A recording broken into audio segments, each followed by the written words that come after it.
కామసేన కళ్యాణ్ ఏం చేస్తున్నాడు అంటూ సోషల్ మీడియాలో మహాన్యూస్ వంశీ గారిపై ఒక వీడియో ట్రోల్ చేస్తున్నారు. ఆ వీడియోలో మహాన్యూస్ వంశీ గారు జనసేన పార్టీ పైన, పవన్ కళ్యాణ్ పైన ఆయన సీరియస్ అవుతూ మాట్లాడిన మాటలు మీ అందరికీ కూడా చూపించే ప్రయత్నం చేస్తాను. మేం కూడా ప్రతిపక్షమే, మేం కూడా ప్రశ్నిస్తాము అని మహాన్యూస్ వంశీ గారు సమాజానికి తెలియజేసే ప్రయత్నం చేస్తున్నాడు. ఎందుకంటే ఛాన్స్ వస్తేనే కదా వాళ్ళు కూడా ప్రశ్నిస్తున్నాము అని సమాజానికి వాళ్ళను వాళ్ళు నిరూపించుకోవాలి. మహాన్యూస్ వంశీ గారు ఎందుకంత సీరియస్ అవుతున్నాడు, సోషల్ మీడియాలో నెటిజన్లు మహాన్యూస్ వంశీ గారిపై ఎందుకు ట్రోల్ చేస్తున్నారు, ఒక్కసారి ఆ వీడియో చూసే ముందుగా మన వీడియోకి కూడా ఒక లైక్ కొట్టండి. ఎక్కువ మంది లైక్లు కొట్టడం వల్ల ఎక్కువగా మన గొంతు ప్రజల్లోకి చేరుతుంది. మీ స్నేహితులు కూడా మన వీడియోని షేర్ చేయండి అని ఈ వీడియో ద్వారా రిక్వెస్ట్ చేస్తూ మహాన్యూస్ వంశీ గారి యొక్క మాటల్ని విని ఆయన ఏం మాట్లాడాడో మళ్ళీ కొద్దిగా విశ్లేషణ చేసుకుందాం. మరి పవన్ కళ్యాణ్ గారు ఇంకా కూడా ఆయన నోటీస్కి వెళ్ళలేదా? వెళితే ఇంకా యాక్షన్ తీసుకోవడంలో ఎందుకు మౌన ప్రదర్శన? ఎందుకు ఇటువంటి వేచి చూసేటువంటి ధోరణి? ఎవరు మధ్యలో గేమ్ ఆడుతున్నారు? ఆ గేమ్ ఆడుతున్నటువంటి వ్యక్తులు ఎవరు? అరవ శ్రీనివాసుల్ని ఇంకా కూడా పవన్ కళ్యాణ్ గారి దగ్గర కాపాడటానికి ఎవరన్నా నటిస్తున్నారా? నాట్యం చేస్తున్నారా? తిమ్మిరెక్కిందా? ఇంకేమన్నా ఎక్కిందా? ఆలోచించుకోవాల్సినటువంటి అవసరం ఉన్నది. ఎందుకు అనంటే జనసేన పార్టీ, పవన్ కళ్యాణ్ గారు ఆయన మహిళల విషయంలో ఒక క్రమశిక్షణని తెలియజేస్తాడు. మరి ఎమ్మెల్యేగా ఎన్నికైనటువంటి వ్యక్తి ఈ రకమైనటువంటి ధోరణితో, ఈ రకమైనటువంటి వ్యవహారంతో, ఈ రకమైనటువంటి వివాదంలో అత్యంత అశ్లీలమైనటువంటి వీడియోలు బయటకు వచ్చిన తర్వాత, ఆ మహిళ ఇన్ని ఆరోపణలు చేసిన తర్వాత ఫస్ట్ యాక్షన్ ఏంటిది? ఎందుకు ఉపేక్షిస్తున్నారు? ఇది న్యాయమా? ఇది చట్టమా? ఇది ధర్మమా? పార్టీ విధానం ఇదేనా? ఎవరు ఇందులో మధ్యలో?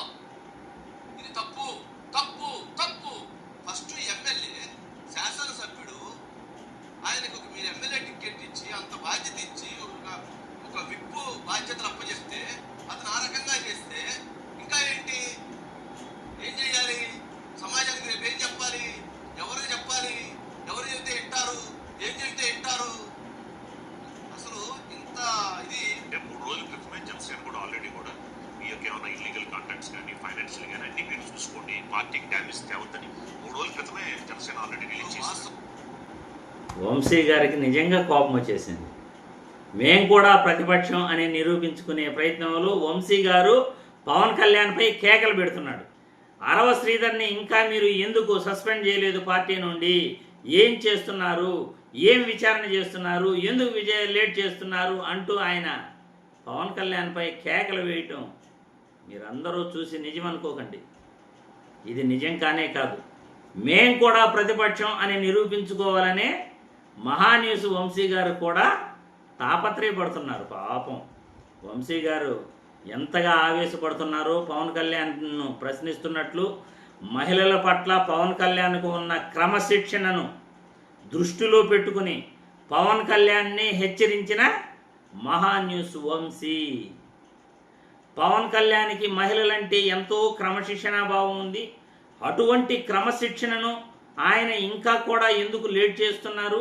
రేపు సమాజంలో మనం ఏం సమాధానం చెప్పగలం? అసలు ప్రజలకి ఏం సమాధానం చెప్పగలం? మహిళల పట్ల అంత క్రమశిక్షణగా ఉన్న వ్యక్తే ఒక వ్యక్తిని కాపాడుతుంటే ఏం చేయాలి? రేపు ప్రజలకు మనం జవాబుదారి కాదా అని మహాన్యూస్ వంశీ గారు పవన్ కళ్యాణ్పై కేకలు వేస్తున్నట్లు డిబేట్లో చాలా చాలా చాలా చాలా బాగా ఆయన మేనేజ్ చేస్తున్నారు. ఇంతకీ మహాన్యూస్ వంశీ గారు మాట్లాడిన మాటలపై అరవ శ్రీధర్ జనసేన పార్టీ ఎమ్మెల్యే కామక్రీడలపై పవన్ కళ్యాణ్ ఇకనైనా స్పందిస్తాడా లేదా? ఆల్రెడీ విలేకరులు అడిగిన ప్రశ్నకు ఆయన ఏ సమాధానం చెప్పకుండా సైలెంట్గా వెళ్ళిపోయాడు ఈరోజు. మరి పవన్ కళ్యాణ్ ఎందుకు సైలెంట్గా ఉన్నాడు? అరవ శ్రీధర్పై ఎందుకు ఇంకా యాక్షన్ తీసుకోలేదు? దీని వెనకాల ఏదైనా రహస్యం ఉందా? ఇవన్నీ కూడా మనకు తెలియాల్సి ఉంది. దీనిపై మీ అభిప్రాయాలను కూడా కామెంట్ల రూపంలో తెలియజేయాలని వీడియో ద్వారా కోరుతున్నాను.